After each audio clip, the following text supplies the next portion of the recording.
오늘 누가복음 17장 11절에서 19절까지 말씀을 통해서 그 아홉은 어디 있느냐라는 말씀을 같이 생각해 보도록 하겠습니다.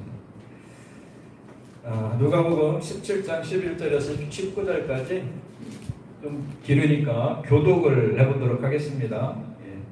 제가 먼저 읽겠습니다. 예수께서 예루살렘으로 가실 때에 사마리아와 갈릴리 사이로 지나가시다가 한 마을에 들어가시니 나병 환자 10명이 예수를 만나 멀리 서서 소리를 높여 이르되 예수 선생님이여 우리를 불쌍히 여기소서 하거늘 수시고 일주일에 가서 저 사람들에게 너희 몸을 넘겨라 하더니 그들이 가다가 깨끗한 말을 가져왔다. 그 중에 한 사람이 자기가 나은 것을 보고 큰 소리로 하나님께 영광을 돌리며 돌아와 예수의 사랑하게 여기며 감사하니 그는 사마리아 사람이라. 예수께서 대답하여 이르시되 10사람이 다 깨끗함을 받지 아니하였느냐 그 아홉은 어디 있느냐 이 이방인 외에는 하나님께 영광을 돌리려 원하는 자가 없느냐 하시고 같이 하시겠습니다. 그에게 이르시되 일어나 가라 내 믿음이 너를 구원하였느니라 하시더라. 아멘. 오늘 이 본문의 말씀은 우리 감사의 삶의 중요성을 우리에게 말씀해 주고 계십니다. 그 도쿄 올림픽이 이렇게 진행이 되어 왔고 오늘이 이제 폐막하는 날입니다. 올림픽을 하다 보면 시상대에 오른 사람들의 표정을 볼 수가 있죠. 이렇게 준결승전에서 패해가지고 동메달 결정전에 나가가지고 동메달을 딴 사람이 있고 준결승을 통과해서 결승에 올라갔는데 패해서 은메달을 딴 사람이 있습니다. 누가 더 행복해 보일까요? 은메달 딴 사람이 훨씬 더 행복하다는 것. 이거는 그냥 우리가 보기에 그럴 보이다가 아니라 그 미국 노스웨스턴 대학교의 한 연구소에서 실제로 실험을 해본 결과입니다. 우리가 알기로 은메달을 따면 훨씬 더 동메달보다 기쁠 것 같은데 동메달 딴 사람이 더 행복지수가 높다는 겁니다. 은메달 딴 사람들은 10점 만점에 4.8점으로 행복지수가 나왔다고 한다면 동메달을 딴 사람은 행복지수가 7.1로 높았다는 거예요. 왜 그런 결과가 나왔을까요?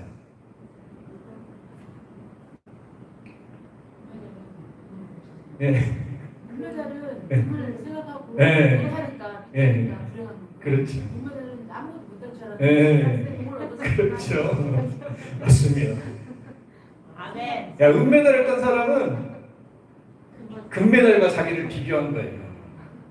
내가 금메달 땄어야 되는데 못 땄다고.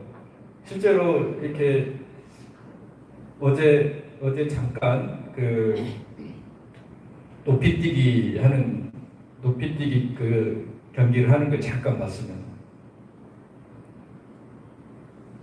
한참 이렇게 잘하다가 이제 결론적으로 그 우승을 노렸던 사람이 2위에 그쳤어요. 그래서 은메달을 땄어요. 그런데 그 얼굴 표정이 완전히 진짜 죽을 싸움이 치고 있더라고요.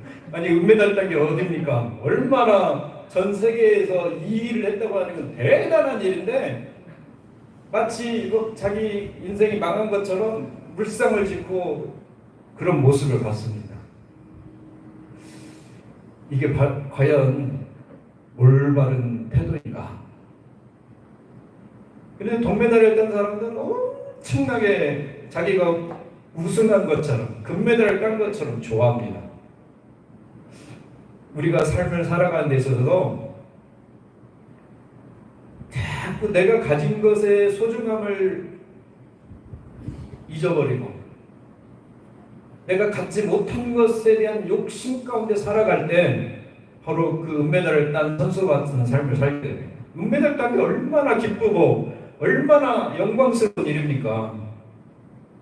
그런데 그걸 기뻐할 줄 모르는 사람, 우리의 삶이 그런 삶을 살고 있지 않나, 그런 생각이 듭니다. 지금 우리가 가진 하나님이 우리를 구원해 주시고 하나님이 자녀 삼아 주시고 하늘의 축복을 누리며 살아가는 이 삶이야말로 우리에게 정말 축복인데, 그걸 잊어버리고 잃어버리고 내가 가지지 못한 그것만 가지고 나는 힘들고 어렵고 고통스럽다고 그렇게 탄식하며 살아가는 모습, 하나님 보실 때 우리가 그 은메달 딴 사람을 보는 모습과 똑같을 것 같습니다. 저 은메달 땄다고 너무 환성을 지르고 감사하고 기뻐해야지 되는데 죽을 상을 하고 통곡을 하고 눈물을 흘리고 있는 그 모습, 우리가 그런 모습으로 살아가고 있지 않습니까? 우리의 삶은 정말 하나님이 사랑하셔서 우리를 죄로 말미암아 영원히 지옥에 들어갈 수밖에 없는 그런 인생들을 불쌍히 여기셔서 우리를 구원해 주셨고 하나님의 자녀 삼아 주셨고 저 천국을 소망하며 살아갈 수 있는 놀라운 은혜를 베풀어 주셨는데, 그런 것을 그냥 당연한 거고 내게 없는 거 그것 때문에 불평하고 원망하고 살아간다고 한다면 그것은 올바른 삶의 태도가 아닙니다. 하나님 우리에게 베풀어 주신 그 은혜를 기억하며 감사하며 기뻐하며 살아가야 됩니다. 행복이라고 하는 것은 감사함에 있지 비교에 있지 않습니다. 우리가 비교한다고 해서 우리 삶이 행복해지지 않습니다. 하나님이 허락하신 이런 삶에 대해서 감사할 때 우리는 행복하게 살아갈 수가 있습니다. 키에르케고르는 이렇게 하겠습니다. 비교는 행복의 끝, 불만의 시작, 이렇게 하겠습니다. 비교하기 시작하면 행복은 끝나버립니다. 불만이 시작이 되기 시작합니다. 발이 없는 사람을 보기 전까지는 내게 신발이 없다는 사실을 슬퍼했다라는 그런 페르시아 속담이 있습니다. 발이 없는 사람을 보기 전까지는 내게 신발이 없다고 하는 사실을 슬퍼했다는 거예요. 우리는 내가 가진 것을 감사하며 살아갈 줄 알아야 합니다. 내가 이렇게 멀쩡하게 숨을 쉬고 걸어다니고 활동할 수 있다고 하는 그 자체만 가지고도 엄청나게 행복한 것입니다. 지금도 가고 있죠. 중환자실에서 산소 호흡기 없으면 숨도 못 쉬는 분들도 많이 계십니다. 중환자실에서 깜짝달싹 못하고 누워 계신 분도 많습니다. 그런 것을 기하면 우리는 얼마나 행복한 상황입니까? 내 상태가 정말 불행한 상태입니까? 아닙니다. 가진 것을 감사하지 않고서는 행복할 수 없습니다. 우리가 가지고 있는 것, 이런 것들을 감사할 줄 알아야 돼요. 아까 영상에서도 나왔듯이 우리가 감사하는 삶을 살게 되면요, 이 감사는 스트레스를 완화시킵니다. 우리가 감사한다고 자꾸 이야기하면 우리 뇌 상태가 달라져 버려요. 부정적으로 생각했던 것들이 긍정적으로 변화되어 버려요. 그리고 아주 건강에 좋은 호르몬이 도파민이 나와가지고 우리 행복 지수를 높여간다고 하는 거죠. 우리가 1분간 감사하면 신체에 24시간의 면역체가 생긴다고 합니다. 그런데 1분간 우리가 화를 내면 6시간 동안의 면역체계가 떨어져 버린대요. 그러니까 우리가 화를 내며 살아야 될 것인가, 감사하며 살아야 될 것인가.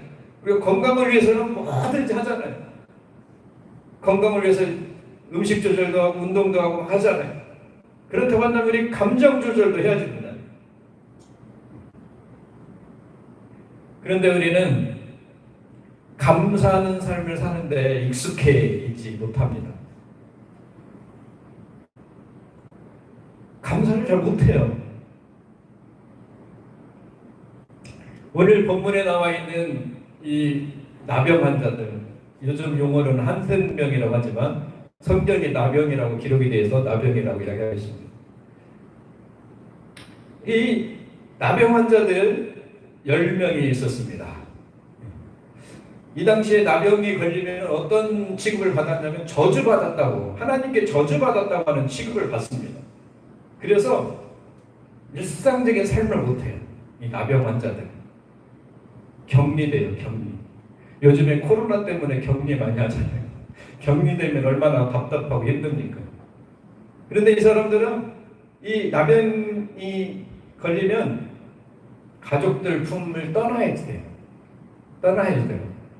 그리고 사람들을 만나지도 못해요. 사람들을 만나면 이런 법이 있어요. 누가 사람이 지나가잖아요. 그러면 여기 나병 환자는 뭐라고 하냐면 부정하다! 부정하다고 외쳐야 돼요. 나 여기 있으니까 이쪽으로 오지 마라. 그래서 이렇게 격리되어서 아주 비참한 생활을 합니다. 빌어먹으면서 살아갑니다. 이런 사람들, 나병 환자들. 지금 이곳에 나병 환자 10명이 모여 삽니다. 9명은 유대인들이었어요. 그리고 1명은 사마리아인이었어요. 이 사마리아는 아수르의 침공을 받아가지고 유대인들이 그 중요하게 여기는 게 뭡니까? 혈통이잖아요. 혈통. 순수 혈통. 유대인의 혈통. 하나님의 선택받은 유대인이라고 하는 그 혈통을 중요시 여기는데 이 사마리아는 아수르의 침공을 받아가지고 아수르가 이주 정책을 폈어요. 그래서 이방인들을 사마리아에 다 머무르게 하고 사마리아에 있는 사람들을 아수르로 데려가고 이렇게 혼합을 시켜버렸어요. 그래서 이 이스라엘에서는 이 사마리아 사람들을 사람 취급도 하지 않아요. 그리고 그 길로 지나가지도 않아요. 저주받은 땅이라고 생각해요. 근데 그 문둥병자 10명 중에 1명은 사마리아인이었고 9명은 유대인이었어요. 근데 예수님이 지나간다고 하는 소식을 듣고 이 나병 환자 10명이 소리를 치죠. 불쌍히 여겨주소서. 우리를 구해주세요. 우리를 치료해주세요. 예수님께 큰 소리로 부르짖습니다.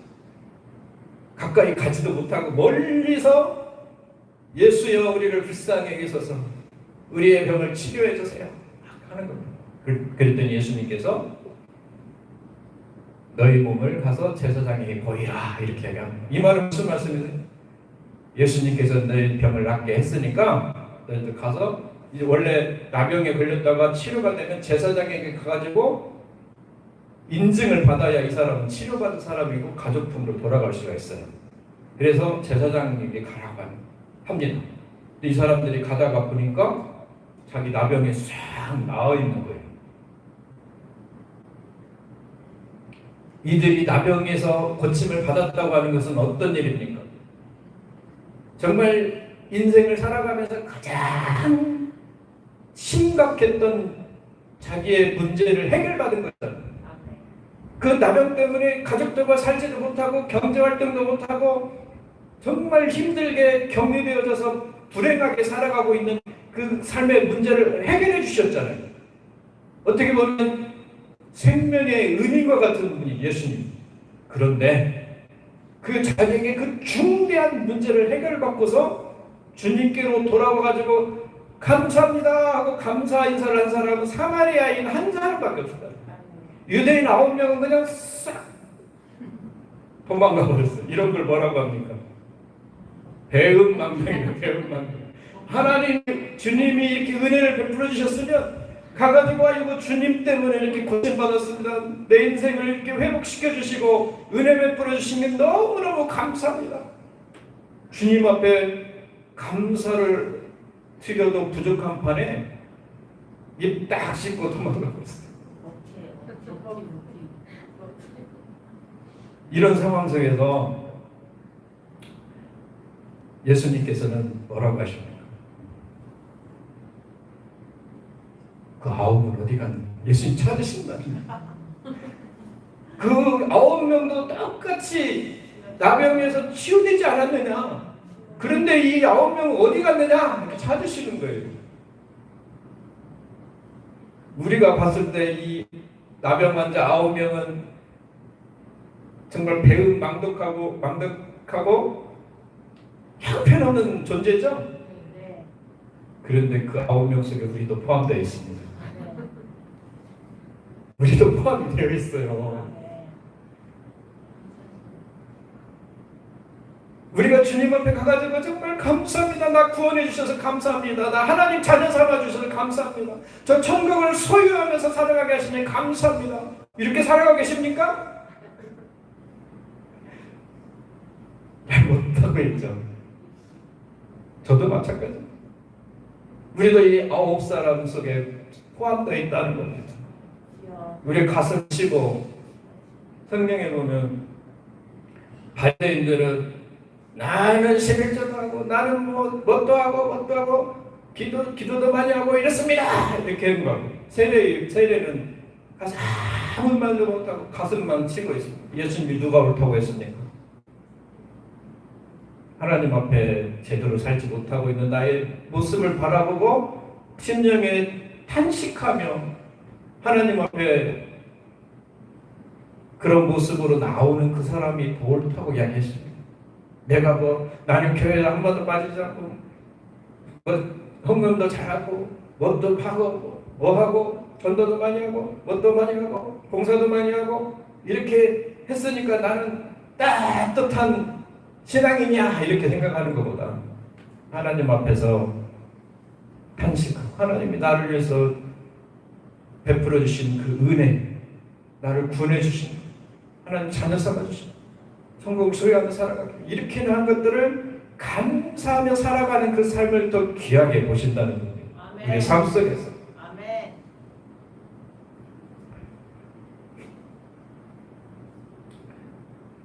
우리는 이 9명과 같은 삶을 살지 말아야 되겠습니다. 하나님이 우리에게 베푸르신 그 은혜를 생각하며 정말 마음에서 우러나오는 감사의 삶을 살아가야 될 것 같습니다. 되겠습니다. 시편 50편 23절 같이 한번 읽어보도록 하겠습니다. 시작. 감사로 제사를 드리는 자가 나를 영화롭게 하나니 그 행위를 옳게 하는 자에게 내가 하나님의 구원을 보이리라. 감사로 제사를 드리는 자가 나를 영화롭게 하나니 우리 삶의 인생의 목적은 뭐냐면 나를 이 세상에 보내주신 그분의 이름을 영화롭게 하는 것이 우리 인생의 목표입니다. 목적입니다. 이 세상에 목적 없는 사물들이 뭐가 있습니까? 목적 없는 게 뭐가 있습니까? 이 포인트는 뭔가 원격 조정을 하고 뭐 이렇게 비추고 하는 목적을 가지고 만들어졌습니다. 이 리모컨도 그런 목적을 가지고 만들어졌어요. 볼펜도 그렇고 모든 게 목적이 있습니다. 근데 사람들은 자기가 왜 이 세상에 왔는지를 몰라요. 무슨 목적으로 이 세상에 왔는지를 모릅니다. 그러면 자기 인생의 목적을 모르는 그 사람만큼 불쌍한 사람들이 없어요. 삶의 존재 이유를 모르는 거예요. 하나님은 우리로 하여금 하나님의 이름을 영화롭게 하도록 하기 위해서 이 세상에 창조하셨다고 말씀하고 있어요. 근데 어떻게 하면 하나님이 영화롭게 되느냐? 감사로 제사를 드리는 자가 하나님을 영화롭게 한다는 거예요. 감사하는 사람이 하나님의 우리를 만드신 창조의 목적에 맞게 산다고 하는 겁니다. 감사의 생활을 해나가야 될 줄로 믿습니다. 아멘.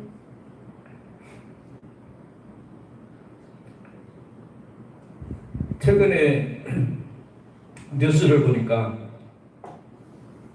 군에서 감사일기를 쓰게 한 것이 인권 침해다 이런 뉴스가 나오더라고요. 그거는 참 몰라도 너무 모르는 사람들이 하는 짓이다. 네, 사탄이 하는 짓이에요. 감사하는 것이 얼마나 소중하고 귀하고 정말 장려해야 될 일인데 감사일기를 쓰라고 했다고 그건 인권 침해다 못하게 한 이건 말도 안 되는 이야기입니다.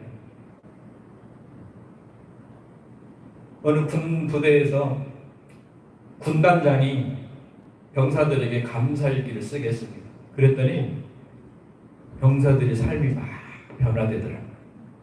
정말 문제사병이었던 그 문제사병이 엄청나게 모범적인 병사로 변화돼가지고 이렇게 가는 모습을 보고 간증도 하고 유튜브 같은 데 보면 그런 간증들을 하더라고요.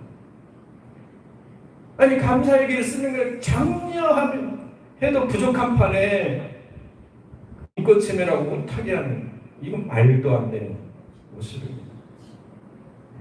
우리의 삶 속에 감사하는 삶이 생활화되어야 됩니다. 어떤 회사에서 직원을 한 명 뽑습니다. 면접을 쫙 보고 나서 결과를 이메일로 알려주겠다 하고 보냅니다. 그리고 나서 며칠 지나고 나서 이 한 사람이 결과를 받았어요. 어떤 결과를 받냐면 정말 아쉽게도 당신은 이번 시험에 선택되지 못했습니다. 안타깝지만 그런 이야기를 하면서 메일을 보냈어요. 근데 이 사람이 떨어진 사람에게 너무 막 이렇게 친절하게 이렇게 상세하게 설명하면서 보내준 것이 좀 고마워서 답을 보냈어요. 너무 감사하다고 이렇게 보냈어요.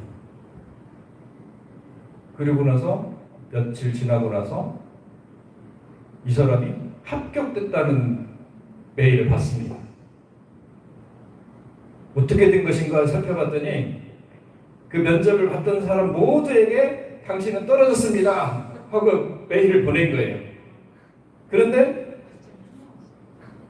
그 상황 속에서 감사하다고 답을 보낸 사람이 이 사람 한 사람밖에 없었다는 거예요. 남은 그게 마지막 테스트였던 거예요. 당신은 떨어졌습니다. 이게 마지막 테스트였어요. 근데 그런 상황 속에서도 감사합니다 했을 때에 그 사람을 합격시켰다는 거예요.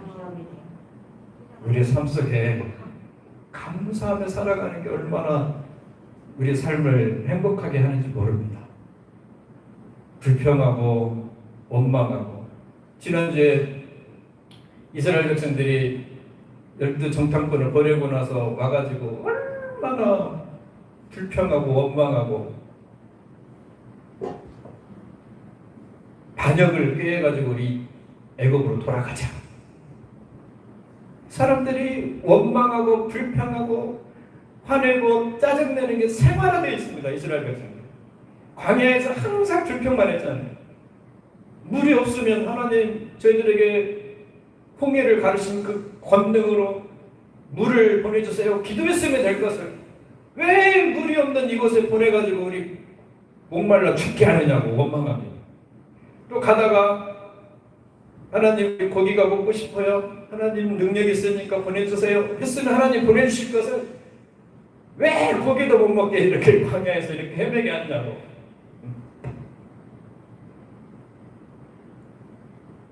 이스라엘 백성들은 원망과 불평이 습관화가 됐습니다. 습관. 근데 하나님은 우리에게 감사의 습관화를 원하십니다. 사소한 것부터 감사하시기를 바랍니다. 아멘. 그 찰스 스펠전이라는 분이 이렇게 이야기를 했습니다. 우리가 촛불을 보고 감사하면 전등불을 주시고 전등불을 보고 감사를 하면 달빛을 주시고 달빛을 보고 감사하면 태양빛을 우리에게 주시고 태양빛을 보고 감사하면 천국을 우리에게 주신다. 이렇게 이야기했습니다. 이건 사소하고 작은 거니까 나 감사 안 해. 큰 것 주시면 감사하겠어. 이런 태도를 가지면 감사하는 삶을 살 수가 없습니다. 현재 내게 주신 작은 것, 사소한 것, 그것에 감사하며 살아갈 때 하나님은 더 큰 감사거리를 주시고 더 큰 축복을 주신다는 겁니다. 우리가 힘들어하는 그 한 가지들 어떤 사람에게는 정말 간절히 소망하는 삶이 될 수가 있습니다. 예를 들면 우리가 뭐 자녀를 양육하면 항상 힘들 수밖에 없잖아요. 요즘 세상이 그래요. 한 사람도 마음 편하게 자녀 기르는 사람 없습니다. 자녀들 막 힘들게 합니다, 우리를. 그런데 어떤 사람은요, 10년 동안 자녀를 못 가지고 있다가 그의 평생의 소원은 자녀를 얻는 것이었습니다. 그렇죠? 우리 안성교육원의 그 원장도 10몇 년 지나가지고 늦둥이를 얻었어요. 늦둥이. 지금도 뭐 쟤랑 거의 같은 또래인데 이제 초등학생 뭐 이렇게 된 거예요. 우리가 힘들어하는 그런 삶을 어떤 사람은 엄청나게 소원하고 그렇게 되기를 바라고 있다는 그런 걸 우리는 기억해야 됩니다. 내가 지금 이렇게 누리고 있는 그런 삶이 슬프고 고통스럽고 괴로운 삶이 아니라 감사해야 될 삶이라는 거예요. 우리 생각을 바꿔야 됩니다.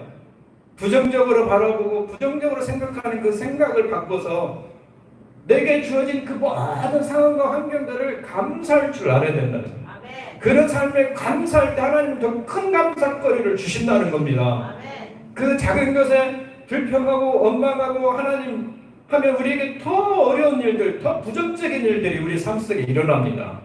그러므로 사소한 것부터 감사하시기 바랍니다. 몇 년 전에 계속 어떤 분위기가 일어났냐면 감사일기를 쓰자. 감사일기를 쓰자는 분위기가 일어났습니다. 아까 영상에서도 그 사람이 우울증에 빠져 있었습니다. 그런데 어떤 사람이 감사일기를 써봐라 해가지고 시작한 게, 보통은 글로 쓰는 이 사람은 사진 찍기를 좋아하기 때문에 사진을 찍어가지고 거기에다 감사거리를 적었다는 거예요. 그러다 보니까 삶이 변해가지고 그 다음 영상을 제가 안 보여드렸는데 이 사람의 영향을 받아가지고 많은 사람들이 그걸 따라서 이렇게 하기 시작을 했습니다. 그래서 그들의 삶이 엄청나게 풍요로워졌어요. 우리의 삶 가운데 감사가 빠지면 우리는 아무 의미 없는 인생이 됩니다. 괴테는요, 이 세상에서 가장 쓸모없는 인간은 감사할 줄 모르는 인간이다, 이렇게 괴테가 이야기했습니다. 너무 막 심하게 이야기했죠. 쓸모없는 인간이래요. 감사할 줄 모르는 인간들은 쓸모없는 인간이래요. 괴테가 그랬어요. 대문호인 괴테가. 제가 하는 소리 아닙니다.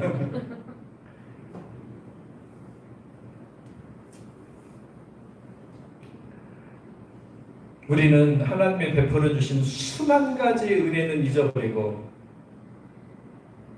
감사할 줄 모르고 이 유대인 나병 환자 9명처럼 살지 않았습니까? 저도 마찬가지. 우리 모두 그렇게 살아온 걸로 생각이 듭니다. 그러나 오늘부터는 나의 삶 속에 일어난 사소한 것들에 대해서 감사를 한번 시작을 해보기 바랍니다. 내게 일어나는 일들, 사소한 것들, 감사 운동을 한번 시작을 해보시기 바랍니다. 그러면 내 삶이 회복이 됩니다. 내가 부정적으로 생각했던 그런 상황들이 이제는 긍정적인 생각으로 바뀌게 됩니다. 우리 뇌가 바뀐다고 하잖아요. 감사의 말, 고맙다, 감사하다 이야기하니까 부정적이었던 우리 뇌의 생각들이 다 바뀌어버린다는 거예요. 그래서 그런 삶을 살기를 바랍니다. 우리 9명의 유대인들은 가서 육신의 질병은 고침을 받았지만 영적인 치료를 못 받았습니다. 그런데 이 돌아온 사마리아인은 주님께 감사했을 때 주님께 영적인 문제까지 치유됐습니다. 구원까지 받게 됐습니다. 영의 구원까지 받게 됐습니다. 감사하는 자에게 이렇게 축복을 내려주시는 분이 하나님이십니다. 그래서 우리가 우리의 삶 속에 일어나는 모든 일들에 대해서 하나 감사하는 삶을 살아가시기를 바랍니다. 데살로니가전서 5장 18절 말씀에 범사에 감사하라.